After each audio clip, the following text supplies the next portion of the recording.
ଜୁଲାଇ 14ରେ ଦେବଗୁରୁ ବୃହସ୍ପତି ଅସ୍ତ ହେବେ। 4ଟି ରାଶି ପ୍ରଭାବିତ ହେବେ। ମେଷ, କର୍କଟ, ଧନୁ, ମୀନ ରାଶିର ଲୋକଙ୍କୁ ସତର୍କ ରହିବାକୁ ପଡ଼ିବ। ନକ୍ଷତ୍ର ମଣ୍ଡଳରେ ଯେତେବେଳେ ବି କୌଣସି ପ୍ରଭାବିତଶାଳୀ ଗ୍ରହ ବା ବଡ଼ ଗ୍ରହ ସୂର୍ଯ୍ୟଦେବଙ୍କ ନିକଟରେ ହୋଇଥାନ୍ତି, ସେତେବେଳେ ତାଙ୍କ ଶକ୍ତି ସାମାନ୍ୟ ସ୍ଥିର ହୋଇଯାଇଥାଏ। ଜ୍ୟୋତିର୍ବିଦଙ୍କ ଭାଷାରେ ଏହାକୁ ଗ୍ରହର ଅସ୍ତ ହେବା ବୋଲି କୁହାଯାଇଥାଏ। ତେବେ ଆସନ୍ତା ଜୁଲାଇ 14 ତାରିଖରେ ବ୍ରହ୍ମାଣ୍ଡର ସବୁଠାରୁ ଶୁଭ ଓ ଉଦାର ଗ୍ରହ ଦେବଗୁରୁ ବୃହସ୍ପତି ଅସ୍ତ ହେବାକୁ ଯାଉଛନ୍ତି।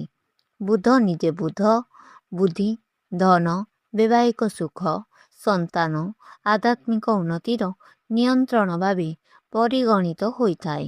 ଏଣୁ ଶୁକ୍ରଙ୍କ ତେଜରେ ଅବନତି ଘଟିଲେ ଏହାର ପ୍ରଭାବ ପ୍ରାୟ ସମସ୍ତ ରାଶି ଉପରେ ପଡ଼ିଥାଏ। ବୈଦିକ ଜ୍ୟୋତିଷ ବିଶେଷଜ୍ଞଙ୍କ ମତରେ ବୃହସ୍ପତିଙ୍କ ଏହି ଦୁର୍ବଳ ସ୍ଥିତି ସମଗ୍ର ମାନବ ଜୀବନକୁ ପ୍ରଭାବିତ କରିବ।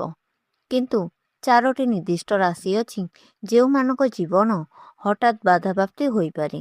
ଆସନ୍ତୁ ବୁଝିବା ଯେ ଏହି ମହାଜାଗତିକ ପରିବର୍ତ୍ତନ ଆପଣଙ୍କ ରାଶି ଉପରେ କି ପ୍ରଭାବ ପକାଇବ ଏବଂ ଏହାକୁ କିପରି ମୁକାବିଲା କରିବେ। ଏହି ସମୟରେ ମେଷ ରାଶିର ଲୋକମାନଙ୍କର ମାନସିକ ସ୍ଥିରତା ସାମାନ୍ୟ ପ୍ରଭାବିତ ହୋଇପାରେ। କୌଣସି ବଡ଼ ଚୁକ୍ତିନାମା ସ୍ୱାକ୍ଷର କରିବା କିମ୍ବା ଏକ ନୂତନ ବ୍ୟବସାୟ ଆରମ୍ଭ କରିବା ଆପାତତଃ ସ୍ଥଗିତ ରହିବା ଉଚିତ। ତରବରରେ ନିଆଯାଇଥିବା ଗୋଟିଏ ନିଷ୍ପତ୍ତି ଆପଣଙ୍କ ସଞ୍ଚୟକୁ ବିପଦରେ ପକାଇପାରେ।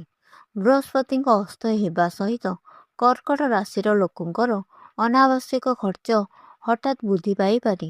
ଚାକିରି କରିଥିବା ବ୍ୟକ୍ତିମାନଙ୍କୁ ସେମାନଙ୍କ ଚାହୁଁଥିବା ପଦବୀ କିମ୍ବା ପଦୋନ୍ନତି ପାଇଁ ଆହୁରି ଟିକିଏ ଅପେକ୍ଷା କରିବାକୁ ପଡ଼ିପାରେ। ସମ୍ପତ୍ତି କିମ୍ବା ସେୟାର ବଜାରରେ ବଡ଼ ବିପଦ ନେବାକୁ ଦୂରେଇ ରୁହନ୍ତୁ। ଧନୁରାଶି।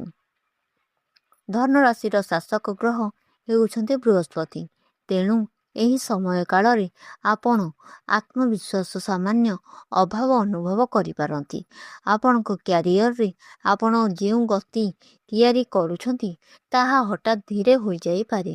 ନୂତନ ପ୍ରକଳ୍ପରେ ଲମ୍ବ ହେବା ପରିବର୍ତ୍ତେ ପୁରୁଣା ଅସମ୍ପୂର୍ଣ୍ଣ କାର୍ଯ୍ୟଗୁଡ଼ିକୁ ଆଗ ସାରିବା ପାଇଁ ଏହି ସମୟକୁ ବ୍ୟବହାର କରନ୍ତୁ।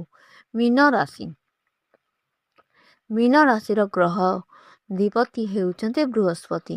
ଏଣୁ ଏହି ଅସ୍ତ ଯୋଗୁଁ ଆପଣଙ୍କ ଚାଲିଥିବା କାମ ଶେଷ ମୁହୂର୍ତ୍ତରେ ବାଧା ସୃଷ୍ଟି କରିପାରେ। ଆର୍ଥିକ ପ୍ରତିବନ୍ଧକରୁ ଏଡ଼ାଇବା ପାଇଁ ଆଜିଠାରୁ ଅନାବଶ୍ୟକ ଖର୍ଚ୍ଚରୁ ନିୟନ୍ତ୍ରଣ କରନ୍ତୁ। ଖାଦ୍ୟପେୟର ଅବହେଳା ଯକୃତ କିମ୍ବା ପେଟ ସମସ୍ୟା ସୃଷ୍ଟି ହୋଇପାରେ। ମନେ ରଖନ୍ତୁ, ଯେତେବେଳେ ଗୁରୁଙ୍କ ଶକ୍ତି କମିଯାଏ ସେତେବେଳେ ଆମକୁ ନିଜର ଆନ୍ତରିକ ଊର୍ଜା ଓ ଅନୁଶାସନକୁ ବଢ଼ାଇବାକୁ ପଡ଼ିଥାଏ। ଏଥିପାଇଁ ଆମକୁ କେତେକ ଉପାୟ ଆପଣାଇବାକୁ ପଡ଼ିଥାଏ। ଏହି ସମୟ କାଳରେ ନିୟମିତ ବ୍ୟବଧାନରେ ଭଗବାନ ବିଷ୍ଣୁ ଓ ଶିବଙ୍କୁ ଆରାଧନା କରନ୍ତୁ। ପ୍ରତି ଗୁରୁବାର ହଳଦୀ କିମ୍ବା କେଶର ତିଆରି ମଥାରେ ଲଗାନ୍ତୁ। ସ୍ୱାସ୍ଥିକ ଜୀବନଶୈଳୀ ପାଳନ କରିବା ସହ ଗରିବ ନାରାୟଣମାନଙ୍କୁ ସେବା କରନ୍ତୁ।